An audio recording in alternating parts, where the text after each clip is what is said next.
Bom, o tema do terceiro episódio é metafísica da voz. Eu já expliquei aí nas outras apresentações que, por metafísica, estou entendendo que é esse pensamento dualista, binário, que está sempre separando e hierarquizando as coisas.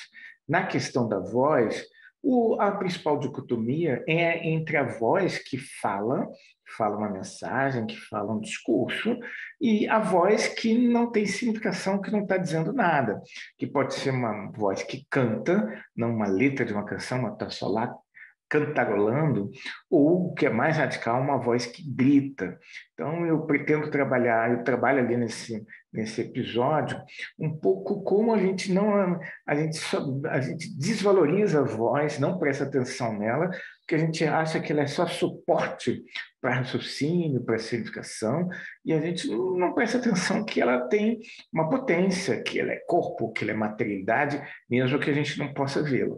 E trabalha um pouco também essa voz que é a menos valorizada, a voz mais valorizada é a que tem a voz com discurso, a voz com logos, e eu trabalho um pouco sobre a noção do grito na arte, na história, as várias funções da voz que grita. Existe um jeito, obviamente, de gritar um discurso. Todo vendedor na feira sabe que aquele que grita mais vende melhor o seu produto, mas existe uma forma de grito que não quer dizer mais nada ou que quebra com toda a significação, e isso tem uma potência enorme. E, de novo, a gente coloca a pergunta: será que é só uma inversão dessa metafísica que supervaloriza a voz, que tem um sentido, e agora passa a valorizar a voz que não quer dizer nada? Ou será que a voz que grita na arte, na estética contemporânea e também no rock and roll, ela é uma forma de transversão, uma forma, um dos caminhos possíveis de a gente escapar desses dualismos? Na verdade, essa parte do grito deveria ter dois módulos, né? Primeiro, uma metafísica da voz e depois discutir sobre o grito. Então, a metafísica da voz eu vou resumir em 1 minuto. Por metafísica da voz, eu estou entendendo, tem vários aspectos da metafísica da voz, mas um deles que eu acho bem importante é que na cultura e filosofia ocidental, a voz é vista apenas ou principalmente como suporte do sentido da linguagem. Ou seja, se tende a se preocupar com a voz só com o que ela está dizendo e não com os aspectos materiais dela. A gente vê isso que o Roland Barthes chama de o grão da voz. Isso, obviamente, tem uma história, mas basicamente é o mesmo princípio de desvalorização do corpo, e a voz é uma dimensão corporal. E na filosofia, depois eu quero tentar mostrar uma passagem, fica muito nítido, a voz que não tem logos, que é, por exemplo, a voz do animal, ou a voz das máquinas, é uma voz sem lei, e é uma voz perigosa. A única voz que é aceita, que é valorizada, que é importante, é a voz permeada de logos, a voz que expressa sentido, que é a voz humana, e no debate. Então, tem uma gradação na nossa cultura entre a voz que se expressa, se comunica e faz discurso, já é inferior à voz que canta, e tem aí variações, pode estar cantando um texto, aí a pessoa vai prestar atenção no texto que está sendo cantado, mas uma voz que só solfeja e só fica no larari, larará, já é considerada inferior,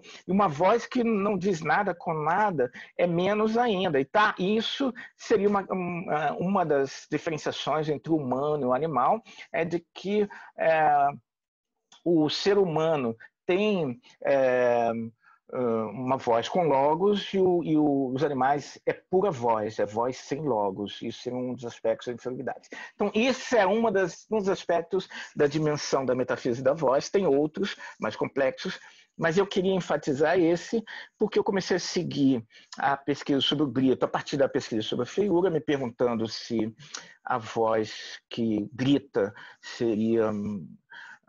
Alguém falou da voz desafinada como uma voz feia, né? Mas eu pensei, será que a voz que grita que é o feio da música? E acabei esbarrando nessa questão do grito, que pode ser com sentido. Existem gritos que fazem sentido E existem gritos que não querem dizer nada. E é esse o grito que me interessa. E a minha pergunta é um pouco se o grito no rock and roll, qual é o tipo de grito que tem lá.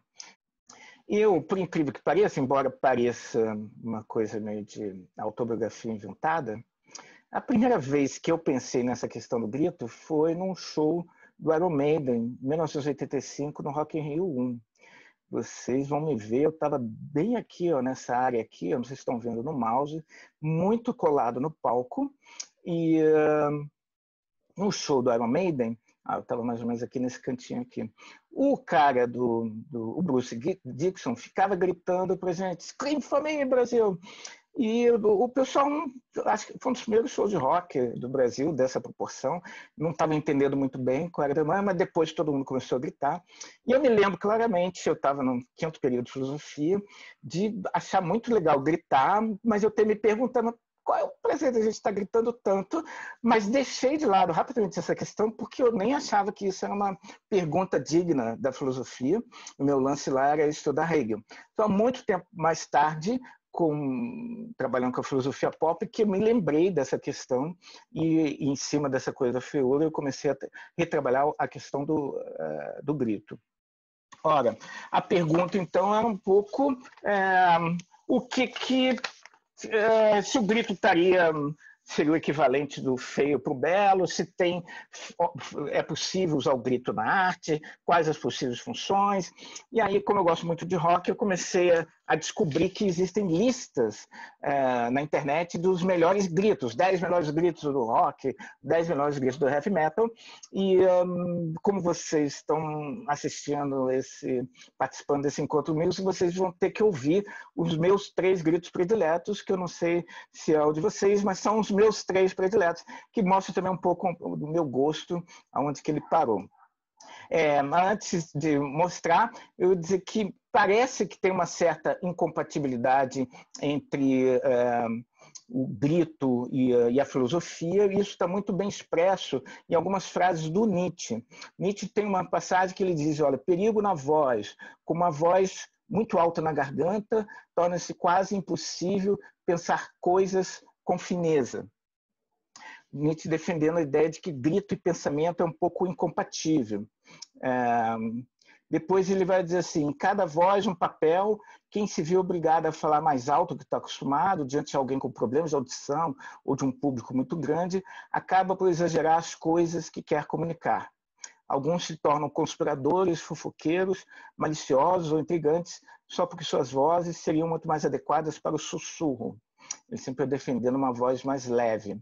Ele diz também, no Zaratustra, mais forte que a voz de leão que comanda tudo, são as palavras ternas que trazem consigo a tempestade, os pensamentos que chegam em passos leves de pombos são os que movem o mundo. Nietzsche era um pouco crítico do grito, mas eu acho que ele estava pensando no grito enquanto forma de expressar mensagem. Então, essa foto que eu tirei na Cinelândia, e essa coisa também é da ética da internet, quando você coloca as coisas em letras garrafais, supostamente está gritando, e geralmente grito é a forma de expressão dos pregadores, dos vendedores, dos mercadores e dos maus professores.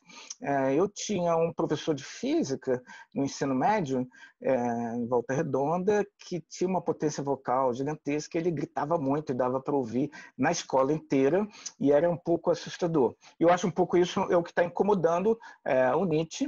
Obviamente, o que eu começo a pensar, então, é um tipo de grito que não tem mensagem, um tipo de grito que está suspendendo com sentido.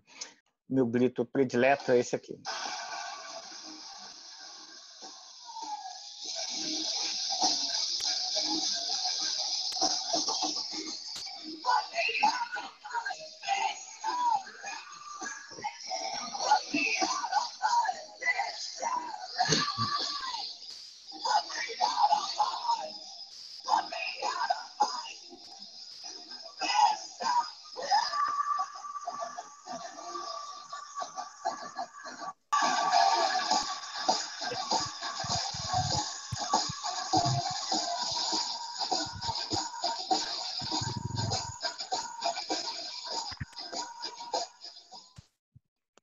Esse grito tem 40 segundos, do Linkin Park.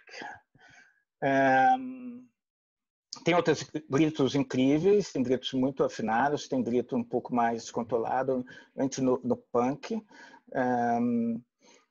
Tem algumas bandas de heavy metal que não tem grito, tem outras técnicas de vocalização, mas eu sempre me fascinei bastante pelo grito e por essa coisa de gritar junto. Quando o rock surgiu, ele foi tratado como screen music. Alguém está com o microfone ligado aí, eu acho que é o Raimundo, por favor, desligar. Ou seja, não era visto como música, só como gritaria. Aos poucos a gente foi se acostumando com a estética, tem um pouco isso também, de que a gente está acostumado com um certo padrão e aquilo que quebra um pouco um padrão, a princípio soa como feio, fora da estética, até que isso pode ser revisto, ampliado ou não. O que eu coloquei só como pretexto, obviamente, porque não é justamente meu foco a questão do rock, mas pensar a coisa do grito. A etimologia da palavra gritar ela é muito interessante, porque ela, tanto em francês como em português, em inglês, provavelmente ela vem de um verbo latim, que queritare deveria significar chamar os quiritem, ou cidadãos romanos, se consertar isso aí, tem uma ideia de pedir ajuda. Isso é um dos significados que a etimologia aponta. O grito é sempre o grito do oprimido, o grito de quem está perdido, o grito de quem está se afogando, o grito de quem está pedindo socorro. A outra possibilidade de significação de grito é um pouco a ideia de nos aproximar dos animais, a ideia de que a palavra viria de um processo de criar uma onomatopeia que imita o som que um animal faz, esse que só tem voz sem logos, a pura voz, e esse barulho que ele faz, quando a gente grita, a gente fica meio próximo dessa dimensão animal. São as duas possibilidades. Depois a gente vai chegar lá no grito do Munch. Em alemão, isso é um detalhe importante, em alemão gritar é schreien, e o grito é der Schrei. E há uma pesquisa etimológica que para mim é interessante, que eu não sei se eu consigo aprofundar aqui, mas em alemão, Schreien tem a ver originariamente com lachen, que é rir. Teria uma suposta conexão entre rir e gritar. Rir, como vocês sabem, também é uma forma de chegar na fronteira do humano. O Platão, que dizia que fazer sexo ou duas pessoas transando é a coisa mais feia que existe, ele dizia também que a gente não deveria rir, porque quando a gente ri, o nosso rosto perde as feições humanas e ganha feições animalescas, grotescas, disformes. Rir para ele seria... o rir, geralmente a gente ri de coisas feias e quem ri fica feio também, se contaminando do feio, e do feio é o mal e a falta de virtude, a falta de racionalidade. Em alemão, há uma relação entre gritar e rir que não fica tão nítida em português. Eu acho que o grito, a voz em geral, ela tem um pouco a função de marcar a identidade do dono da voz. E o grito também pode, às vezes, marcar muito claramente o sujeito que é o autor daquele grito. No outro curso que eu dei sobre voz e tecnologia, tinha um professor que desenvolveu um programa de como você pode reconhecer pela voz, pela singular, cada um tem uma voz específica, e como você pode reconhecer a quem pertence aquela voz, como se fosse uma marca de identidade. Existe uma marca de identidade do grito também. Então, esse aqui talvez seja o grito mais famoso da história.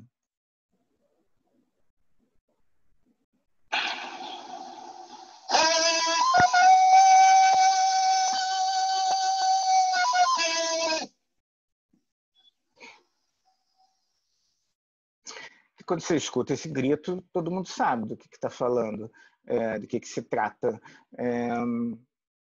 É interessante porque mereceria um curso só sobre o grito do Tarzan, porque tem uma partitura desse grito, tem várias teorias sobre a origem do grito, o ator que ficou famoso, ele dizia que foi ele que inventou, mas tem teorias que foi um grito feito em estúdio, com mixagem de vários elementos, coisas de trás para frente, parece aquelas coisas de botar o disco Led Zeppelin ou o disco da Xuxa de trás para frente, aí vira uma mensagem demoníaca, é um pouco assim, mas também de vozes de animais, e é um grito patenteado, de alguma maneira, mas virou uma marca. Você escuta esse grito, você sabe de quem ele expressa uma identidade, e especialmente o grito Tarzan, de alguma maneira ele tem uma ambiguidade porque ele pode ser tanto, é um grito de fronteira, ele pode ser tanto o homem branco, porque é um homem branco, né, na floresta africana, é um livro cheio de problemas, super colonialista,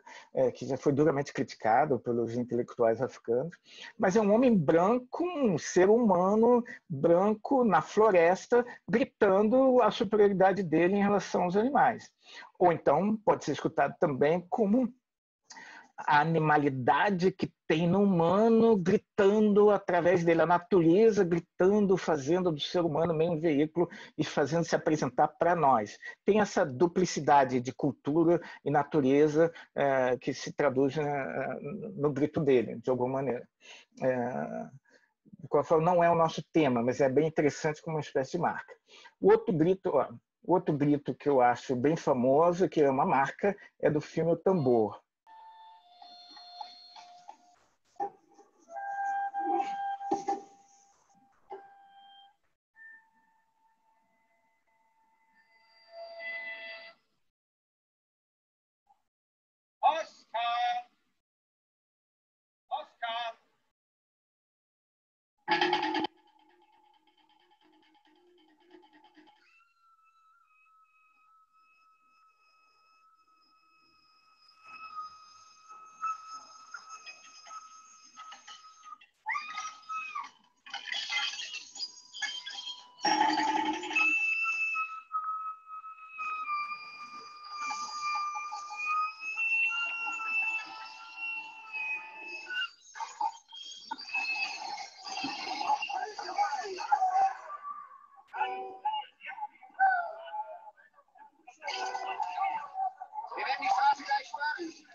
Esse é um filme de 1979, é baseado num romance. Agora eu esqueci o nome do autor, bem famoso, alemão. Mas o filme é do Volker Schlondorf, é a história de um menino que se recusa a crescer. E ele tem esse grito, meio que uma espécie de revolta contra o mundo adulto, é um grito de protesto, e no cinema virou uma marca. Você escuta esse grito, você sabe de quem que se trata, bem assim, de quem é o dono do grito, de alguma maneira. Nesse sentido, ainda não é o que me interessa no grito, porque está dentro da coisa da voz, de ser expressão de comunicação, expressão de uma identidade, exercendo algum tipo de função. Isso é muito comum na metafísica da voz. Então, para quem conhece um pouco de canto, de ópera, que não é muito a minha praia também, mas sabe que existe uma espécie de família de vozes no canto lírico.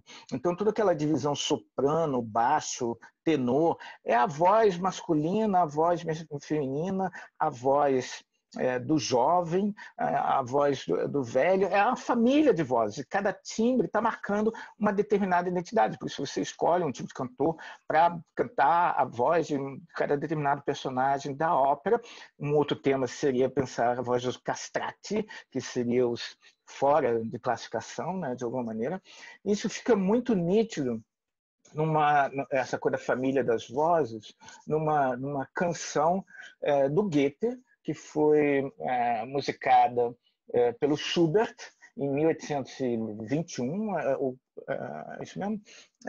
O Goethe fez em 1982 e o Schubert musicou em 1821, que é baseado numa lenda, é uma música famosa do acervo lírico, chamado O Rei dos Elfos, e que conta a história de um pai cavalgando à noite com o filho, tentando voltar a casa, passeando na floresta, e o filho vê uma figura meio espectral, olha o fantasma chegando, e avisa para o pai, estou vendo aqui essa figura estranha, e o pai diz, não é nada disso, são só as árvores, e o rei dos elfos tenta seduzir o garoto, e tenta dizer para ir com ele, o garoto não quer, e diz para o pai, olha, o rei dos elfos está tentando me pegar, enfim, é uma história meio de terror. Mas é incrível que a canção é cantada por uma pessoa só, que faz a voz do narrador, a voz do menino que está vendo o Rei dos Elfos, a voz do pai que está dizendo, não é nada disso, e a voz do Rei dos Elfos, que é uma voz super sedutora, mas meio maligna e meio assustadora também. Isso está bem nítido na famosa história do Laocoonte, essa escultura que foi encontrada no século XVI em escavações e que mostra o sacerdote, aquela história da mitologia grega, quando teve o cavalo de Troia, lembra que eles botaram cavalos, os gregos deram um cavalo de presente para os troianos, e os troianos acharam o máximo. Tinha um cara, que esse Laocoonte, que era uma espécie de sacerdote de Poseidon, ele ficou tentando meio avisar, galera, tomem cuidado, isso é meio perigoso, um presente, isso não está chegando bem, e ficou tentando avisar os troianos. Obviamente, era uma guerra muito complexa que envolvia interesses dos deuses, e alguns dos deuses não acharam legal ele estar avisando, acharam que tinham que calar a boca dele. Então, mandaram serpentes para matá-lo.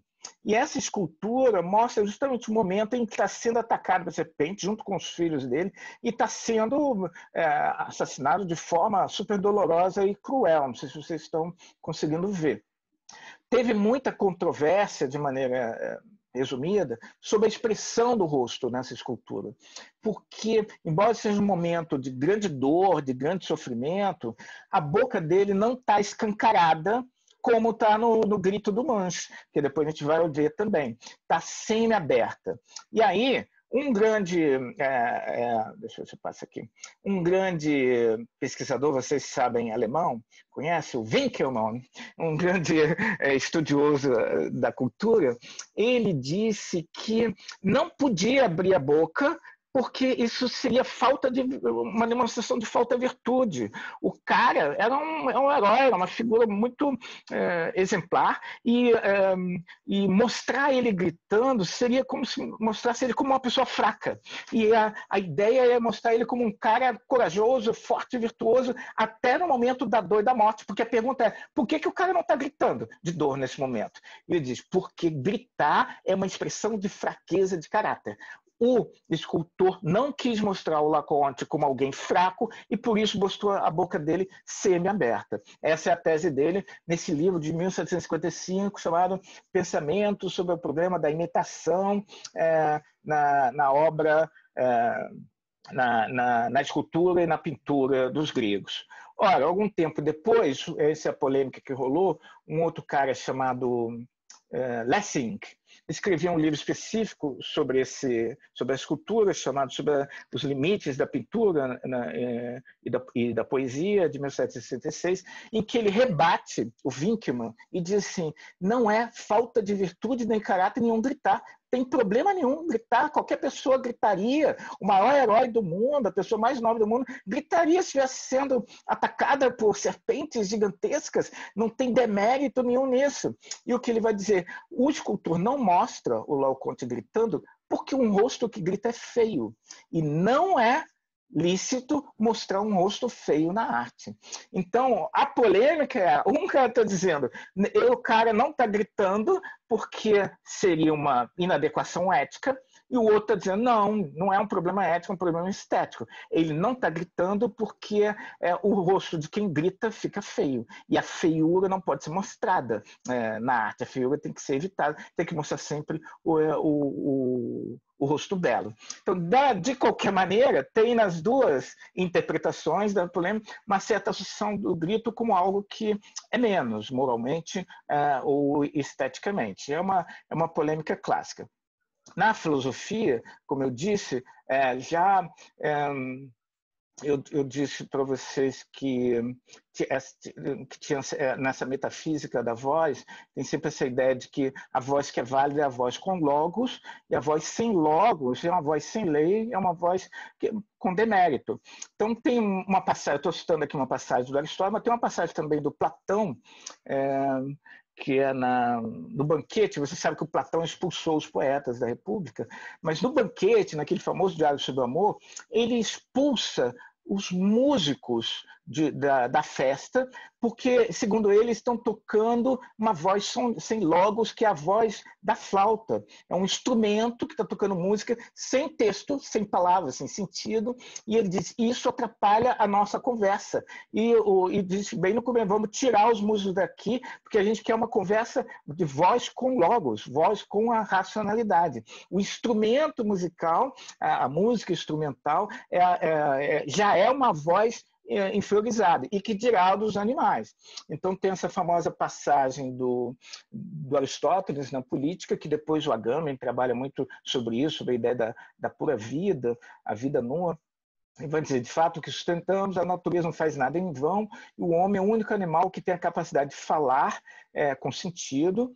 A voz do animal, que é só fone, mostra apenas prazer e dor, e por isso tem também os animais, enquanto a sua natureza chega até o ponto de mostrar aos outros a sensação de prazer e da dor. Ao invés, a palavra, o logos, fone semântica, voz com sentido, serve para indicar o útil e danoso, e por isso também o justo e o injusto, e isso é próprio do homem com relação aos outros animais, enquanto ele é o único ser a ter noção do bem e do mal, do justo e do injusto e das outras virtudes. Então existem várias.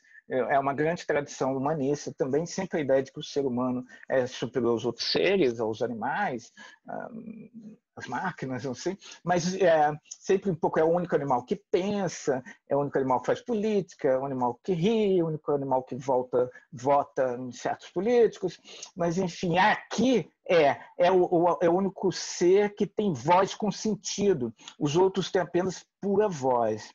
A minha hipótese é que boa parte da nossa tradição de cultura foi sempre valorizar o sentido da voz e deixar um pouco de lado, obviamente no canto ainda é valorizado, mas sempre é sempre meio desprezado a voz na sua materialidade. A gente presta muito pouca atenção nela, de alguma maneira. E um exemplo bem banal, bem simples, pedagógico, eu gosto de dizer, todos nós professores, eu sei que tem um monte de gente aqui que é professor, a maioria de nós, com exceção talvez da galera de artes cênicas, a gente é muito preparado para transmitir os conteúdos, se a gente tem, né, faz licenciatura, tem gente que nem faz, mas assim, para fazer o roteirozinho, falar dos módulos do curso, mas a gente não tem um curso de preparação de voz, preparação vocal para o professor, porque o que importa é o que o professor diz, não como ele diz. Eu defendo a bandeira que tinha que ter curso de preparação de voz para todos os professores,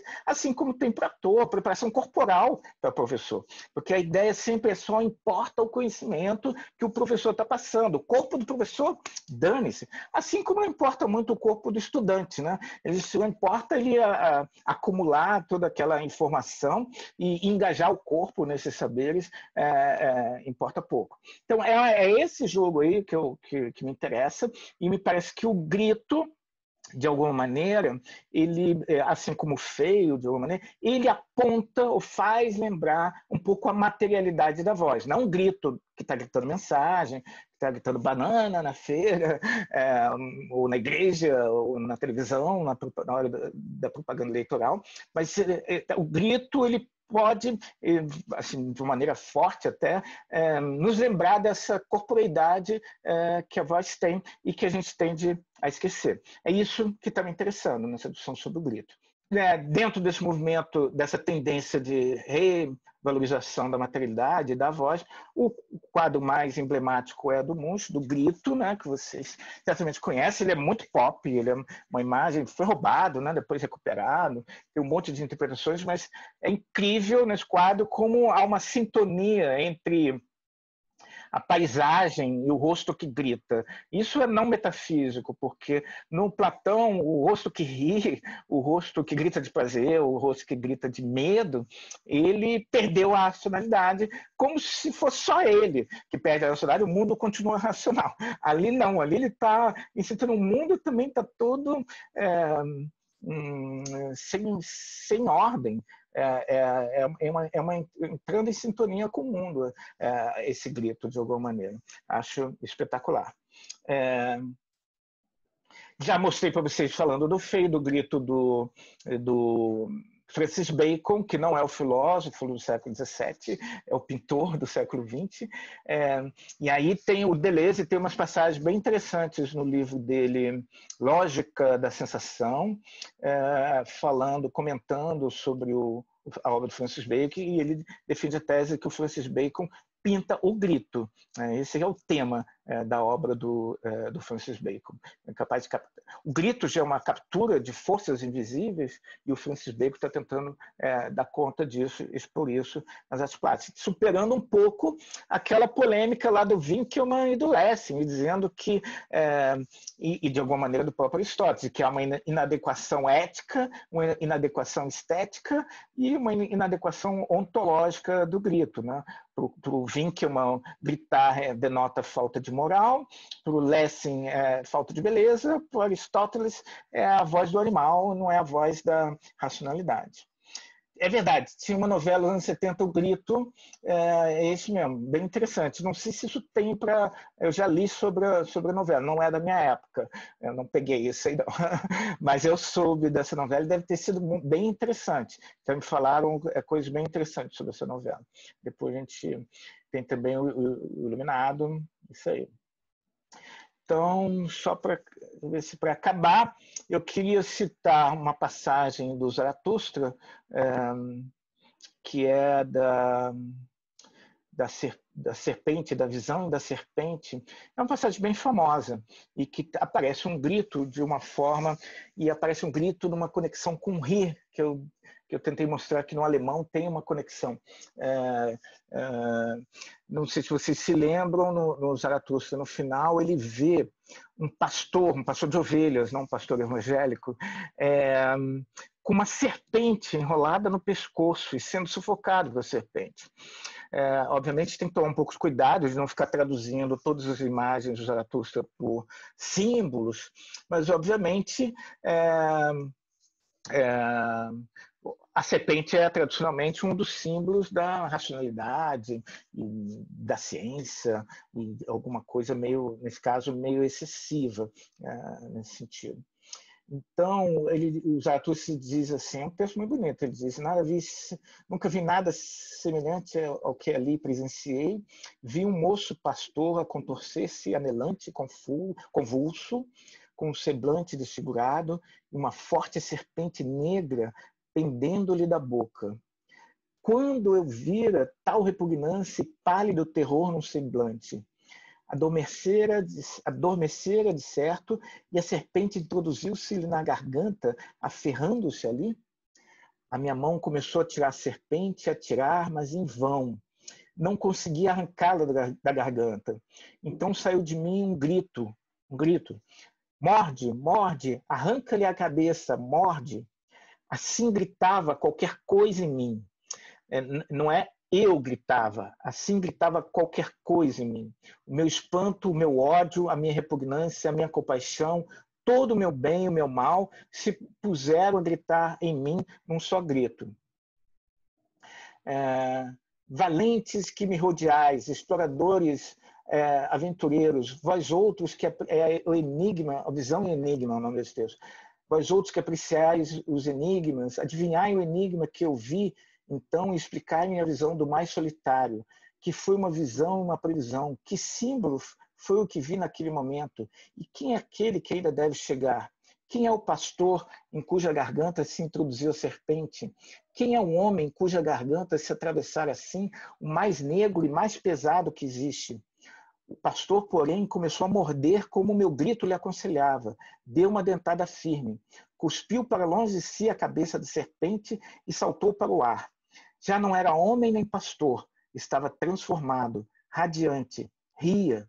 Nunca houve homem na terra que risse como ele. Ó, meus irmãos, ouvi uma risada que não era a risada do homem, e agora devora-me uma sede, uma ânsia que nunca se aplacará. Devora-me a ânsia daquele riso. Ó, como eu pude viver ainda, e como poderia agora morrer? Assim falou Zaratustra.